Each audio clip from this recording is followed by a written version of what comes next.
Hi, it's Paul, and today I'm an old man with a Ryobi R18JS Jigsaw. That's part of the One Plus range, battery powered jigsaw. Let's go see what he can do.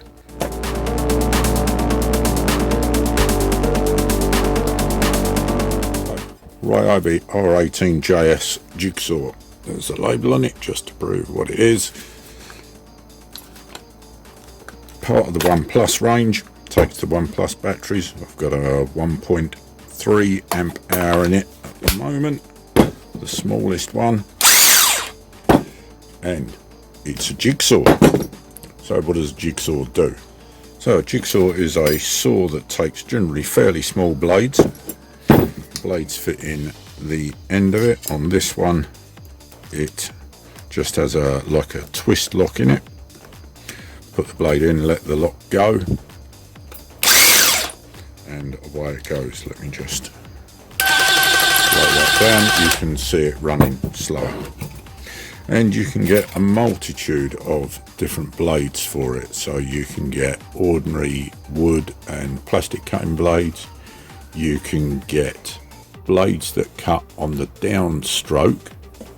So normally jigsaw blades will cut on the upstroke. You'll see the tooth is facing up towards the saw, but some of them will cut on the downstroke, tooth facing down away from the saw, and that is for a specific reason. It's for when you're cutting something that's got some sort of finish on it. If you cut on the upstroke, you're drawing up through the timber and it pulls the top surface up towards you and it will leave a ragged edge. If you have a downstroke cutting blade in it, then it should cut on the downstroke and it should cause less of a jagged edge. It won't take it away completely, but it should be much better.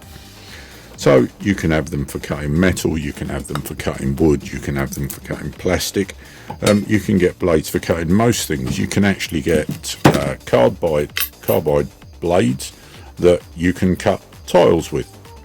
And generally speaking, they're used for cutting, I'll say, ornate shapes. So curves, small shapes into wood, as opposed to something like a circular saw, which is used for doing long straight cuts, for instance.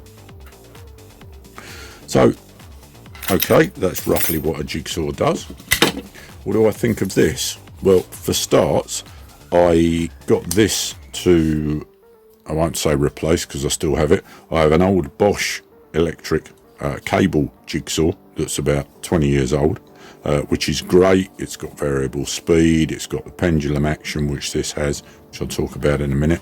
But I got this to replace it because it doesn't have a cable. And I'm, to be honest, perfectly happy with it. It does what I want. It does various things, as I say, like pendulum action. So on this side we have a switch or a lever that gives me 1, 2, 3 or naught pendulum, and pendulum is movement backwards and forwards of the blade as it goes up and down. So it almost does a pendulum motion. The most extreme pendulum motion is 3, and that's used for long cuts, straight cuts in with the grain of timber, for instance. And 0, the no pendulum at all, would be used for instance, cutting metal. 1, they're showing cutting pipe. 2, they're showing cutting curves and straight lines in thinner material. So it very much depends what your material is, what your blade is, and what shape you're trying to cut, whether it's a straight line or whether it's some form of curve. Other than that, it has variable speed.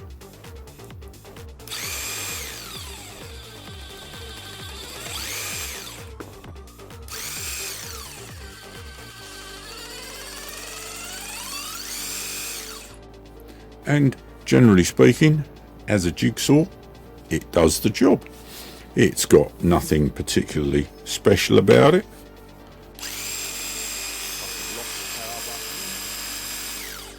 can lock the power button in and leave it to run. And other than that, it's pretty much the same as most other normal jigsaws. Let's quickly see it in action.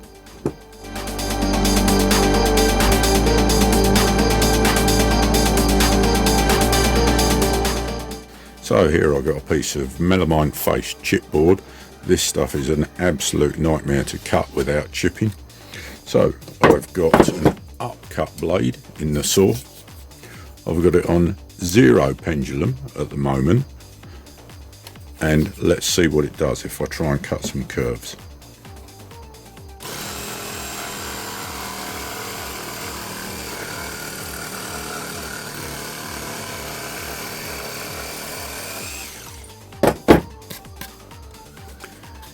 And you can see there's a fair bit of chipping on the edge there. So let me quickly swap that blade out.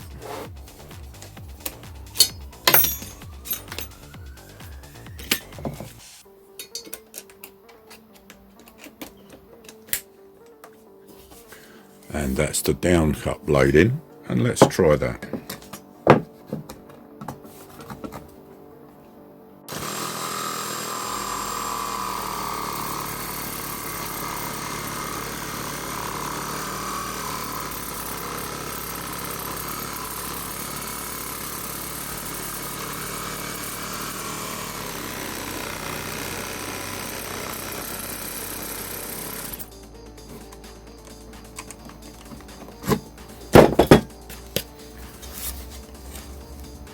And you can see that the edge finish of this is much better than the finish we got with the original upcut blade.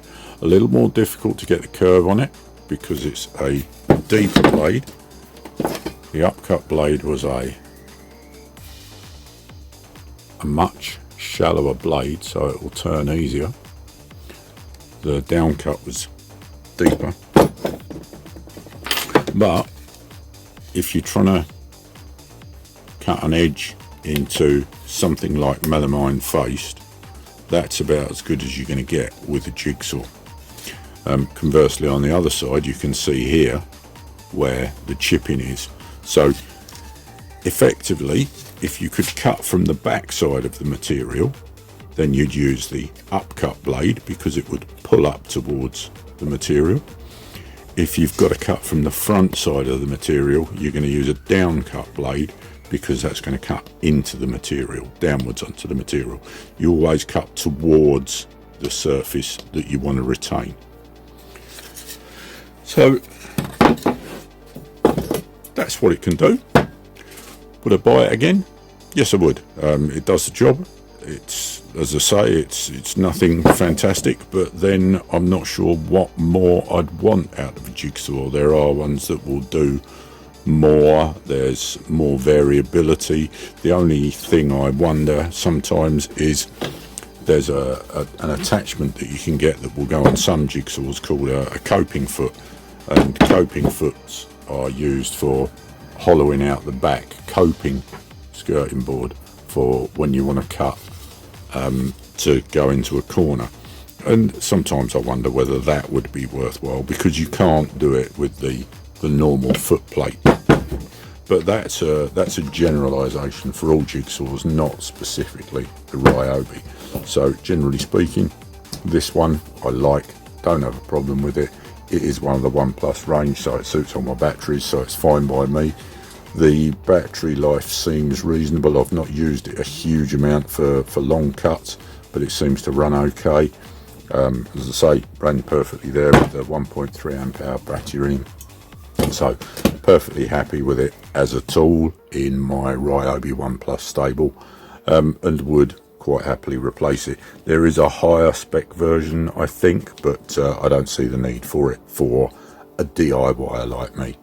So hope that's been of some use to you. If it has, please like and subscribe, and I'll see you in the next one.